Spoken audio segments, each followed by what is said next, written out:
কি হলো মহারাজ, এই বুড়ো বয়সে আবার জ্বর বাঁধিয়ে বসলেন? এই যে আমার যে জ্বর হয়েছে সে খবর তুমি কখন জেনেছো? হ্যাঁ, কখন? ভোররাতে। আজ ভোররাতেই তো একজন রক্ষী গিয়ে বলে এলো যে বৃষ্টিতে ভিজে আপনার জ্বর হয়েছে। একজন নয়, তারপর আরো একজন গিয়েছিল। হ্যাঁ, গিয়েছিল তো। তাদের দুজনকেই তো আমি বলেছিলাম আমি এখন যেতে পারবো না, আমার যেতে খানিক দেরি হবে। শুনুন মহারাজ শুনুন, গোপালের বলচালটা একবার শুনুন। তা তা তোমার দেরি করে আসার কারণ? বারে বৃষ্টি পড়ছিল যে। বৃষ্টি বৃষ্টি পড়ছিল বলে তুমি আসতে দেরি করলে? কি মহারাজ, অত ভাবার কি হলো? চাল দিন। আরে দাঁড়াও দাঁড়াও, এ হলো দাবা। না ভেবে দুমদাম করে কি চাল দেওয়া যায়? তাহলে ভাবুন। ব্যাস, আপনার মন্ত্রীকে খেয়ে নিলাম। নাও খেয়ে, ও ছাড়া খেয়ে নিলেও আমার কিছু যায় আসে না। কিন্তু মহারাজ, এবার যে আপনার ওই গজ আর নৌকো দুটোই চাপে যাবে করছে। গেলে যা। মহারাজ, আপনার কি আজ এই খেলায় মন নেই? তা বলতে পারো তুমি। কেন মহারাজ, খেলায় মন নেই কেন? আসলে বুঝলে, একটা একটা ওই বিষয় নিয়ে কদিন ধরেই খুব ভাবছি আমি। এই বিষয়টা কি জানতে পারি মহারাজ? হ্যাঁ হ্যাঁ, অবশ্যই পারো গোপাল। মানে তুমি তো জানো, মানে এবছর তেমন ভালো বৃষ্টি হয়নি, আর ফসলও তাই কম হয়েছে। জানি তো। তো ভাঁড়ারে যা মজুদ আছে তাতে এবছরটা আমার রাজ্যের লোক খেয়ে পড়ে থাকতে পারবে। কিন্তু আসছে বছর আবার যদি বৃষ্টি কম হয়, তাহলে কি হবে বলো তো? যদি আপনি একটা কাজ করতে পারেন তাহলে দেখবেন আগামী বছর যথেষ্ট বৃষ্টি হবেই হবে। কিরকম? শুনে আবার হাসবেন না তো? আরে না না, হাসবো না। তুমি বলো না। মহারাজ, বৃষ্টি হলো গিয়ে ওই ভগবানের দান, তাই সর্বদা সেই দানকে মাথায় ধরে রাখতে হয়, বিশেষ করে শীতের মুখের বৃষ্টিকে। ব্যাপারটা তো ঠিক বুঝলাম না। বুঝলেন না তো? ঠিক আছে ঠিক আছে, বুঝিয়ে বলি। প্রথমে আসি বর্ষার বৃষ্টির কথায়। আগে আসুক কিংবা পরে, বেশি করে হোক কিংবা কম হোক, বর্ষাকালে বৃষ্টি হবেই মহারাজ। বলুন বলুন, হবে কিনা? তা তো হবেই। হ্যাঁ, এটাই তো প্রকৃতির নিয়ম। আর প্রকৃতির নিয়ম মেনেই শরতের মাঝামাঝি বর্ষা চলে যাবে। এরপর আসবে হেমন্তকাল, অল্প অল্প ঠান্ডা, শেষ রাতে গায়ে কাঁথা। ঠিক ঠিক ঠিক। আর ধরুন ঠিক এই সময় যদি হঠাৎ করে ঝমঝমিয়ে বৃষ্টি নামে, তখন কি মনে হয়? মনে হয় না এ বাবা, এই অসময়ে আবার প্যাচ প্যাচে বৃষ্টি। হ্যাঁ, তা তো মনে হয়। এই বৃষ্টিতে ওই সর্দি কাশির প্রবল সম্ভাবনা। হ্যাঁ, এইখানেই তো ভুল করি আমরা মহারাজ। ভগবানের দান স্বরূপ এই বৃষ্টিকে আমরা মাথায় না ধরে অবহেলা করি, বিরক্ত হই। কথাটা তো তুমি মিথ্যে বলনি। আমি জানো তো নিজেই হেমন্তের বৃষ্টি কিনা খুব অপছন্দ করি। আর তাতেই ভগবান রেগে গিয়ে বর্ষাকালের বৃষ্টি কমিয়ে দিয়ে আমাদের শাস্তি দেন। তাহলে তাহলে কি করতে বলো? তেমন কিছু অসাধ্য সাধন করতে বলছি না, বলছি যে এখন তো ওই হেমন্তকাল। হ্যাঁ, হেমন্তকাল। হ্যাঁ, তা যদি এই সময় হঠাৎ করে বৃষ্টি আসে, তাকে ওই অবহেলা করে পায়ে না মারিয়ে ছাতি দিয়ে অযথা মাথা না বাজিয়ে বৃষ্টির জলকে মাথায় ধরে রাখতে হয়। আচ্ছা। আর ভগবানের দানকে তার আশীর্বাদ মনে করে মাথা পেতে নিলে ভগবান খুশি হয়ে পরের বর্ষায় পর্যাপ্ত পরিমাণে বৃষ্টি দেন। বাহ বাহ বাহ বাহ বাহ, বড় ভালো কথা শোনালে তো তুমি। এই গোপাল, এটা তুমি কোথা থেকে জেনেছো? এটা জেনেছি ওই ছোটবেলায় এক মহাজ্ঞানী ব্যক্তির কাছে। তা মহারাজ, এবার তাহলে মন দিয়ে খেলা যাক। ঠিক ঠিক বলেছ।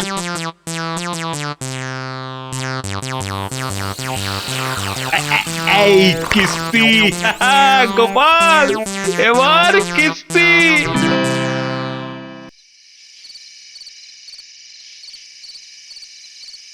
আচ্ছা, ইদানিং এ তোমার কি বাই হয়েছে বলো তো? কেন কেন, আমার আবার বাইরের কি দেখলে? হ্যাঁ, এই যে আজকাল তোমার এই দাবা খেলার নেশা, রোজ বিকেল হতে না হতেই গোপালের সাথে দাবা খেলতে বসে যাবে। তা এই বয়সে কাজের অবসরে দাবা না খেলে কি করব? কি করব? তোমার সাথে এক্কা দোক্কা খেলবো? ও কথা ছিড়ি দেখো, বলি আমার সাথে এক্কা দোক্কা খেলতে কে বলেছে? মাঝে মধ্যে তো আমাকে নিয়ে ঘোড়ার গাড়ি চড়ে একটু বেড়াতেও তো যেতে পারো নাকি? ও এই কথা, ঠিক আছে, কালই বিকেল বেলায় তোমাকে না হয় ওই ঘোড়ার গাড়িতে চড়িয়ে বেরিয়ে নিয়ে আসবো। তা কোথায় যাবে বলো? বলো, পলাশি না হালি শহর? না না, অত দূর যেতে হবে না, কাছে পিঠে কোথাও নিয়ে গেলেই আমি খুশি। তথাস্তু।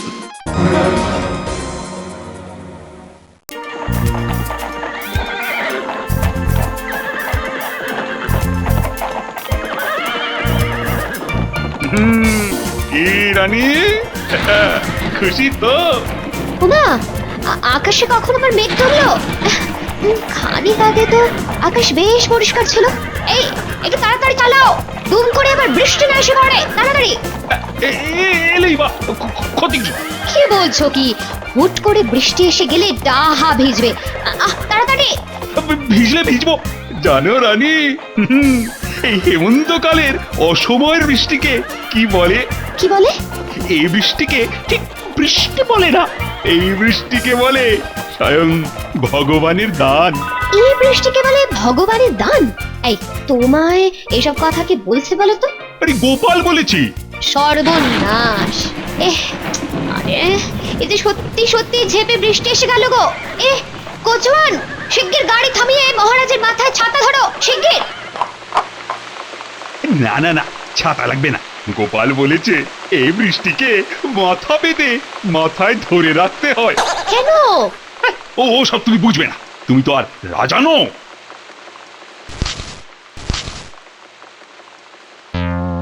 আহা কি আনন্দ আকাশে বাতাসে, আহা কি আনন্দ আকাশে বাতাসে, আহা কি আনন্দ আকাশে বাতাসে। আহা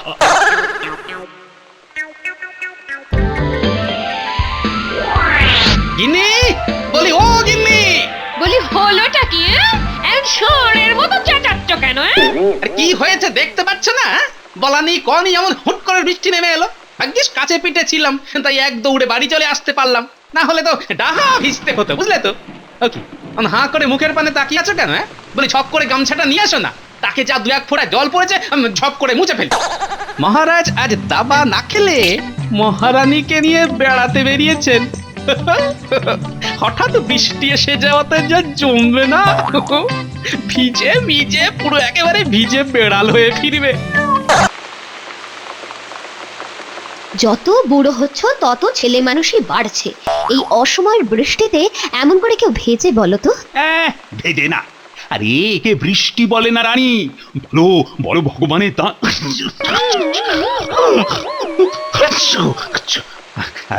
আর এই দানকে যে আমি মাথা পেতে নিলাম, এতে কত পুণ্যি হলো আমার বল।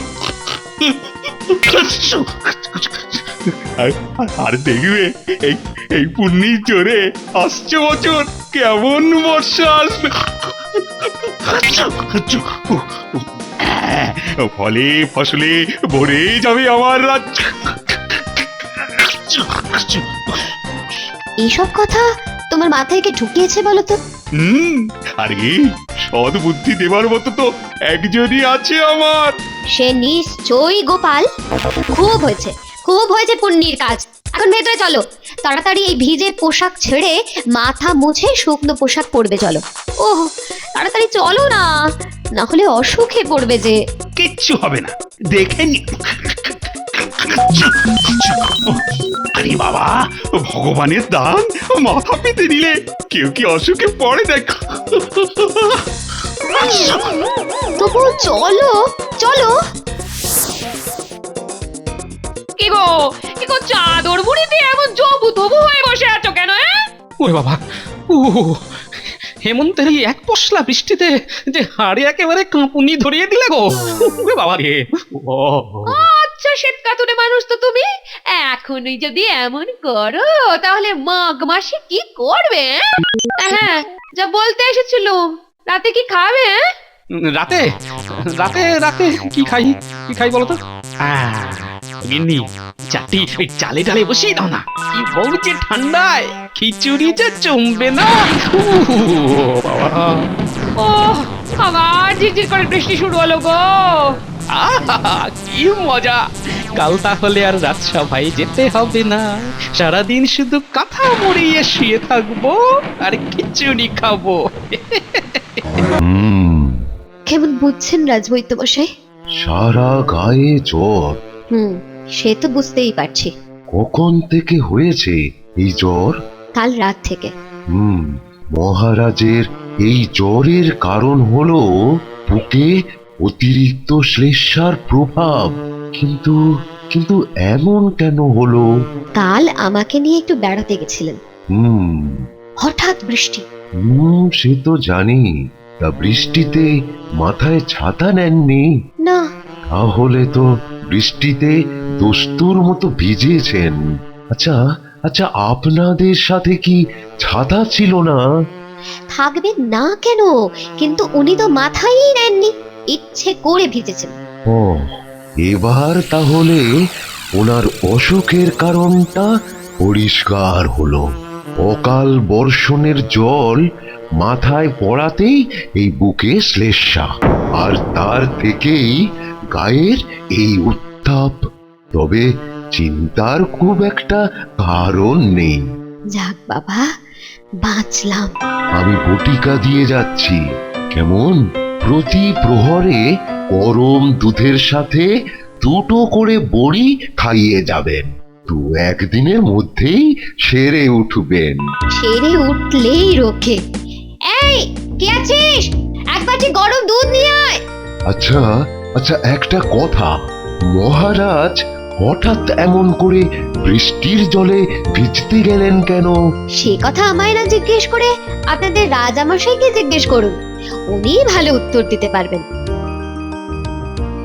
নাও, এবার একটু উঠে বসো তো, বড়িটা খেয়ে নাও।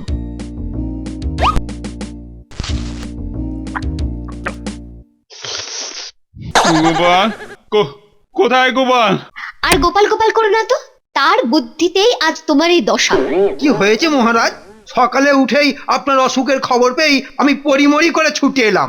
শুনলাম গোপালের পরামর্শই নাকি। গোপালকে খবর খবর পাঠানো হয়েছে? হয়েছে হয়েছে, সকাল থেকে দুবার গোপালকে লোক মারফত ডাকতে পাঠানো হয়েছে।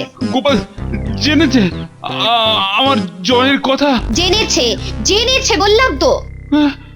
গোপাল জেনেছে, তবুও আমায় দেখতে এলো না। এখন এত কথা বলবেন না মহারাজ, কথা বললে আপনার কাশি হচ্ছে। মন্ত্রী মন্ত্রী, তুমি তুমি নিজে একবার গিয়ে গোপালকে খবর এসো তো। বলবে বলবে আমার আমার খুব জ্বর।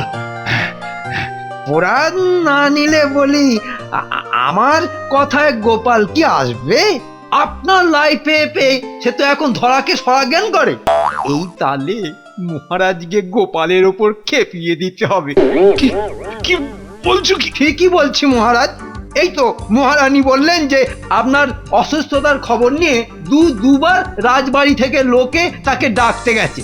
তা সে কি সে কথা কানে তুলেছে? হ্যাঁ, তুললে সেই মুহূর্তেই সে দৌড়ে চলে আসতো। গোপালের তাহলে এত অহংকার হয়েছে? হ্যাঁ, আমার এই জ্বর আর কাছে কোনো ব্যাপারই নয়, অথচ তার কথা মতো আমি বৃষ্টিতে ভিজে। মন্ত্রী মন্ত্রী, এই মুহূর্তে তুমি নিজে গিয়ে ওকে ধরে নিয়ে এসো। তারপর ওর সাথে হবে আমার বোঝাপড়া। মহারাজ তাহলে খেপেছে। আহা, লজ্জা জুটবে না গোপালের কপালে? ভেবেই আমার যে কি আনন্দ হচ্ছে না। কি হলো মহারাজ, এই বুড়ো বয়সে আবার জ্বর বাঁধিয়ে বসলেন? এই যে আমার যে জ্বর হয়েছে সে খবর তুমি কখন জেনেছো? হ্যাঁ, কখন? ভোররাতে। আজ ভোররাতেই তো একজন রক্ষী গিয়ে বলে এলো যে বৃষ্টিতে ভিজে আপনার জ্বর হয়েছে। একজন নয়, তারপর আরো একজন গিয়েছিল। হ্যাঁ, গিয়েছিল তো। তাদের দুজনকেই তো আমি বলেছিলাম আমি এখন যেতে পারবো না, আমার যেতে খানিক দেরি হবে। শুনুন মহারাজ শুনুন, গোপালের বলচালটা একবার শুনুন। তা তোমার দেরি করে আসার কারণ? বারে বৃষ্টি পড়ছিল যে। বৃষ্টি বৃষ্টি পড়ছিল বলে তুমি আসতে দেরি করলে? হ্যাঁ তাই তো। চোর মিথ্যেবাদী! তুমি না বলেছিলে হেমন্তের এই অকাল বর্ষণ ভগবানের দান? হ্যাঁ, তাকে তাকে পায়ে না মারিয়ে মাথায় ধরে রাখতে হয়। বলেছিলাম তো। আরে তোমার কথা মতো সেই বৃষ্টিকে মাথা পেতে দিতে গিয়ে আজ আমি জ্বরে মরছি। আর সে বৃষ্টির ভয়ে তুমি তুমি এত দেরি করে আমায় দেখতে এলে। জানো জানো এর কি শাস্তি হতে পারে? হ্যাঁ, ওর শাস্তি হোক 20 বার কানমোলা। ঠিক ঠিক বলেছ। 20 বার কান মোলায় ওর উপযুক্ত শাস্তি। সে আপনি যে শাস্তি দেবার দিন, কিন্তু মহারাজ একবার ভেবে দেখুন তো, আমি তো আর মন্ত্রী মশাইয়ের মতো আকাট নই, তাই তো আমার এত দেরি। মানে বৃষ্টি ধরলো, রাস্তার জল শুকলো, তবেই তো আমি আসতে পারলাম। ভেবে দেখুন, ভগবানের দানকে পায়ে মারিয়ে আসে কি করে মহারাজ? তাতে রাজ্যের অকল্যাণ হবে না। হ্যাঁ, কিন্তু আমি তো বৃষ্টি মাথায় নিয়েছিলাম। কিন্তু ঠিক, বৃষ্টিতে নিশ্চয়ই হেঁটেও ছিলেন। না না, নিচে ছিলাম। কি আনন্দ আকাশে বাতাসে! আহা কি আনন্দ আকাশে বাতাসে! তাহলেই বলুন মহারাজ, আমার কি দোষ? ভগবানের দানকে পায়ে মারালে পাপ তো হবেই মহারাজ, আর তাতেই এই জ্বর।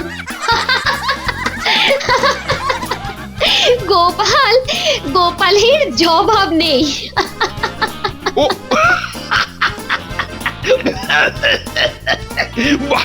বাহ, বেড়ে বলেছে তো। এই না হলে গোপাল মারে। মহারাজ মহারাজ, এই সময় আপনার এত কথা বলা উচিত নয়। কাশির গোমক আসতে পারে। আরে না, আর কিচ্ছু আসবে না। এই তো এখন আমি বেশ সুস্থ বোধ করছি। এ নিশ্চয়ই আমার বড়ির গুণ। না না, এ হলো গোপালের রসিকতার গুণ। রানীমা, আমি তাহলে আসি এখন। গোপাল, নাও দাবার ঘুটি সাজাও। আজ আর রাত সময় যাব না, জমিয়ে বরং দাবা খেলবো আজ। আমি তাহলে কি করব? তুমি যে পথ দিয়ে এসেছিলে সে পথ দিয়ে কুটি কুটি করে কেটে পড়ো। আর শোনো, যখন তখন ওই ছোট এরা তো এই গোপালের নামে আর আমার কান ভাঙাতে এসো না, বুঝলে?